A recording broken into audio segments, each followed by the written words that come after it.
চলো ফিরে যাই আবার সেই গল্প শোনার দিনে। মন মাতানো প্রাণ জোড়ানো কিছু বাংলা ক্লাসিক গল্প নিয়ে হাজির আমরা শুভ সমৃদ্ধি।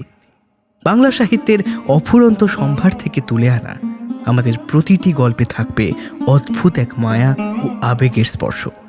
আর আজকে শোনাবো আমরা শ্রী রবীন্দ্রনাথ ঠাকুরের উদ্ধার। শুরু হচ্ছে WIB প্রেজেন্টস স্টোরি টেলার শুভ সমৃদ্ধির আজকের গল্প উদ্ধার।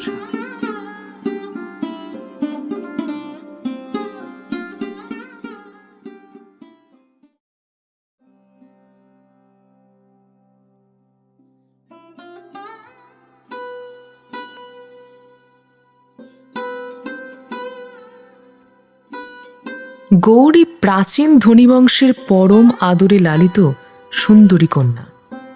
স্বামী পরেশ দারিদ্র্য থেকে সম্প্রতি নিজের উপার্জনে একটু অবস্থার উন্নতি করেছে। যতদিন তার দৈন্য ছিল ততদিন কন্যার কষ্ট হবে এই ভয়ে শ্বশুর শাশুড়ি স্ত্রীকে তার বাড়িতে পাঠাননি। গৌরী বেশ একটু বয়সেই স্বামীর ঘরে এসেছিল।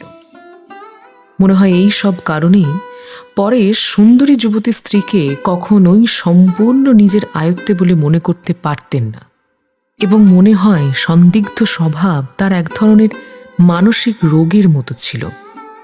পরেশ পশ্চিমের এক ছোট শহরে ওকালতি করতেন। ঘরে আত্মীয় স্বজন তেমন কেউ ছিল না। একা স্ত্রীকে নিয়ে তার মন সব সময় উৎকণ্ঠিত থাকত। মাঝে মাঝে হঠাৎ একদিন অসময়ে তিনি আদালত থেকে বাড়িতে চলে আসতেন। প্রথম প্রথম স্বামীর এইরকম আকস্মিক আগমনের কারণ গৌরী ঠিক বুঝতে পারত না। ক্রমে ক্রমে অকারণে পরেশ একের পর এক চাকর বরখাস্ত করতে লাগলেন। কোনো চাকরি তার আর বেশি দিন ভালো লাগত না। বিশেষত অসুবিধার আশঙ্কা করে যে চাকরকে গৌরী রাখতে বেশি আগ্রহ দেখাতো তাকে পরেশ এক মুহূর্ত জায়গা দিত না। তেজস্বিনী গৌরী এতে যত আঘাত অনুভব করত, স্বামী ততই অস্থির হয়ে এক এক সময়ে অদ্ভুত ব্যবহার করতে শুরু করতেন। অবশেষে আত্মসংবরণ করতে না পেরে যখন তিনি দাসীকে গোপনে ডেকে নানা রকম সন্দেহজনক প্রশ্ন জিজ্ঞাসা করতে শুরু করলেন, তখন সেই সব কথা গৌরীর কানে আসতে লাগল। অভিমানী স্বল্পভাষিণী নারী অপমানে আহত সিংহিনীর মতো অন্তরে অন্তরে জ্বলে উঠল, এবং এই উন্মত্ত সন্দেহ দম্পতির মাঝখানে প্রলয় খড়গের মতো নেমে এসে দুজনকে একেবারে বিচ্ছিন্ন করে দিল। গৌরীর কাছে তার তীব্র সন্দেহ প্রকাশ পেয়ে যখন একবার লজ্জা ভাঙল, তখন পরেশ স্পষ্টভাবেই রোজ প্রতিটি সুযোগে আশঙ্কা প্রকাশ করে স্ত্রীর সঙ্গে কলহ করতে শুরু করলেন, এবং গৌরী যতই নিরুত্তর অবজ্ঞা আর কষাঘাতের মতো তীক্ষ্ণ কটাক্ষ নিয়ে তাকে মাথা থেকে পা পর্যন্ত যেন ক্ষতবিক্ষত করে দিতে লাগল, তার সন্দেহপ্রবণ উন্মত্ততা যেন ততই আরও বাড়তে থাকল। এইরকম স্বামী সুখ থেকে বঞ্চিত হয়ে পুত্রহীনা তরুণী ধর্মে মন দিল। হরিসভার নবীন প্রচারক ব্রহ্মচারী পরমানন্দ স্বামীকে ডেকে মন্ত্র নিল এবং তার থেকে ভাগবতের ব্যাখ্যা শোনা শুরু করল। নারীর হৃদয়ের সমস্ত ব্যর্থ স্নেহ ও প্রেম কেবল ভক্তির রূপ নিয়ে পুঞ্জীভূত হয়ে গুরুদেবের পদতলে সমর্পিত হল। পরমানন্দের সচ্চরিত্র সম্পর্কে দেশে বিদেশে কারো মনে কোনো সামান্য সংশয়ও ছিল না। সবাই তাকে পূজা করত। পরেশ এই মানুষটির সম্বন্ধে মুখ ফুটে সন্দেহ প্রকাশ করতে পারতেন না বলে সেই সংশয় গোপন ক্ষতের মতো ক্রমে তার অন্তরের গভীর পর্যন্ত কুড়ে কুড়ে যেতে লাগল। একদিন সামান্য কারণেই বিষ উগড়ে পড়ল। স্ত্রীর সামনে পরমানন্দের উল্লেখ করে তাকে দুশ্চরিত্র ভণ্ড বলে গালি দিলেন এবং বললেন, তোমার শালগ্রাম স্পর্শ করে শপথ করে বলো দেখি, সেই বক ধার্মিককে তুমি মনে মনে ভালোবাসো না? দলিত ফণিনীর মতো মুহূর্তের মধ্যে ক্রুদ্ধ হয়ে মিথ্যা আত্মমর্যাদা বোধের দম্ভে স্বামীকে বিদ্ধ করে গৌরী রুদ্ধ কণ্ঠে বললেন, ভালোবাসি, তুমি যা খুশি করো। পরে সঙ্গে সঙ্গে ঘরে তালা চাবি লাগিয়ে তাকে বন্দি করে আদালতে চলে গেল। অসহ্য রাগে গৌরী কোনোভাবে দরজা খুলিয়ে তৎক্ষণাৎ বাড়ি থেকে বেরিয়ে গেল। পরমানন্দ নির্জন ঘরে জনহীন মধ্যাহ্নে শাস্ত্র পাঠ করছিলেন। হঠাৎ অমেঘ আকাশে বিদ্যুতের ঝলকের মতো গৌরী ব্রহ্মচারীর শাস্ত্র অধ্যয়নের মাঝখানে এসে ভেঙে পড়ল। গুরু বললেন, এ কি? শিষ্যা বলল, গুরুদেব, অপমানের সংসার থেকে আমাকে উদ্ধার করে নিয়েছিল। আপনার সেবার ব্রতে আমি জীবন উৎসর্গ করব। পরমানন্দ কঠোর ভর্ৎসনা করে গৌরীকে ঘরে ফিরে যেতে বললেন। কিন্তু হায় গুরুদেব, সেদিনকার সেই হঠাৎ ছিন্ন বিচ্ছিন্ন হয়ে যাওয়া অধ্যয়নের সূত্র আর কি আগের মতো জোড়া লাগতে পারল? পরেশ গৃহে এসে খোলা দরজা দেখে স্ত্রীকে জিজ্ঞাসা করলেন, এখানে কে এসেছিল?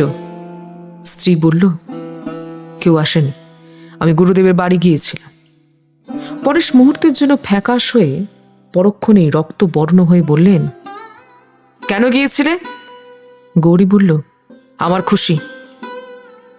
সেদিন থেকে পাহারা বসিয়ে স্ত্রীকে ঘরে বন্দি করে পরেশ এমন অত্যাচার শুরু করলেন যে শহরময় কুৎসা রটে গেল। সেই সব কুৎসিত অপমান ও অত্যাচারের খবর শুনে পরমানন্দের হরিচিন্তা দূরে সরে গেল। এই নগর অবিলম্বে ত্যাগ করা তিনি কর্তব্য বলে মনে করলেন, অথচ নির্যাতিতা নারীকে ফেলে রেখে কোনোভাবেই দূরে যেতে পারলেন না। সন্ন্যাসীর এই কয়েক দিনের দিনরাত্রির ইতিহাস কেবল অন্তর্যামীই জানেন। অবশেষে অবরোধের মধ্যে বসে গৌরী একদিন একটি পত্র পেল। বৎসে, চিন্তা করে দেখলাম অতীতে অনেক সাধ্বী সৎ গৃহবধূ কৃষ্ণ প্রেমে সংসার ত্যাগ করেছেন। যদি সংসারের অত্যাচারে হরির পদপদ্ম থেকে তোমার মন বিচ্ছিন্ন হয়ে থাকে, তবে জানালে ভগবানের সহায়তায় তার সেবিকাকে উদ্ধার করে প্রভুর অভয় পদার বিন্দে উৎসর্গ করার চেষ্টা করব। 25শে ফাল্গুন বুধবার অপরাহ্ন 2টায় ইচ্ছা করলে তোমাদের পুকুরের ঘাটে আমার সঙ্গে দেখা করতে পারবে। গৌরী পত্রটি কেশে বেঁধে খোপার মধ্যে লুকিয়ে রাখল। 26 ফাল্গুন মধ্যাহ্নে স্নানের আগে চুল খুলতে গিয়ে দেখল চিঠিটি নেই। হঠাৎ সন্দেহ হল, হয়তো চিঠিটি কখনো বিছানায় গড়িয়ে পড়েছে বা এবং তা তার স্বামীর হাতে পৌঁছে গেছে। স্বামী সেই পত্র পড়ে ঈর্ষায় দগ্ধ হচ্ছে এই ভেবে গৌরী মনে মনে এক ধরনের দাউ দাউ জ্বলা আনন্দ অনুভব করল। কিন্তু তার শিরভূষণ পত্রটি পাষণ্ডের হাতে লাঞ্ছিত হচ্ছে এই কল্পনাও তার সহ্য হল না। দ্রুত পায়ে স্বামীর ঘরে গেল। দেখল স্বামী মাটিতে পড়ে গোঁ গোঁ করছে, মুখ দিয়ে ফেনা বেরোচ্ছে, চোখ দুটো কপালে ওঠে। ডান হাতের মুঠো থেকে পত্রটি ছাড়িয়ে নিয়ে তাড়াতাড়ি ডাক্তার ডাকতে পাঠালো। ডাক্তার এসে বলল, অ্যাপোপ্লেক্সি। তখন রোগীর মৃত্যু হয়ে গেছে। সেদিন মফস্বলে পরেশের একটি জরুরি মামলা ছিল। সন্ন্যাসীর এত দূর অধঃপতন হয়েছিল যে তিনি সেই খবর নিয়ে গৌরীর সঙ্গে সাক্ষাতের জন্য তৈরি হয়েছিলেন।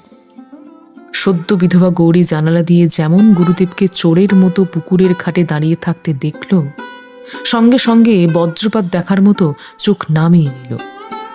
গুরু যে কোথা থেকে কোথায় নেমে এসেছেন তা যেন বিদ্যুতের আলোয় হঠাৎ ঠিক এই মুহূর্তে তার হৃদয় স্পষ্ট হয়ে উঠল। গুরু ডাকলেন, গৌরী। গৌরী বলল, এসেছি গুরুদেব। মৃত্যুর খবর পেয়ে পরেশের বন্ধুরা যখন সৎকারের জন্য উপস্থিত হলো, দেখল গৌরীর মৃতদেহ স্বামীর পাশে শুয়ে আছে। সে বিষ খেয়ে মরেছে। আধুনিক কালে এই বিস্ময়কর সহমরণের দৃষ্টান্তে সতীত্বের মাহাত্ম্যে সকলে স্তম্ভিত হয়ে গেল।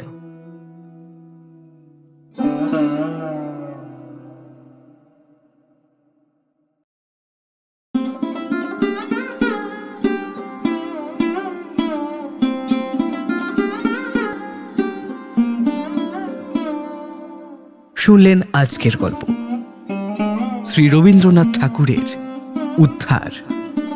এরকম আরও গল্প শুনতে ভিডিওটি লাইক করুন এবং আমাদের চ্যানেলকে সাবস্ক্রাইব করুন। আপনাদের বিভিন্ন মতামত আপনারা কমেন্ট করেও আমাদের জানান। ফিরে আসবো পরের সপ্তাহে আরও এক নতুন কোনো গল্প নিয়ে।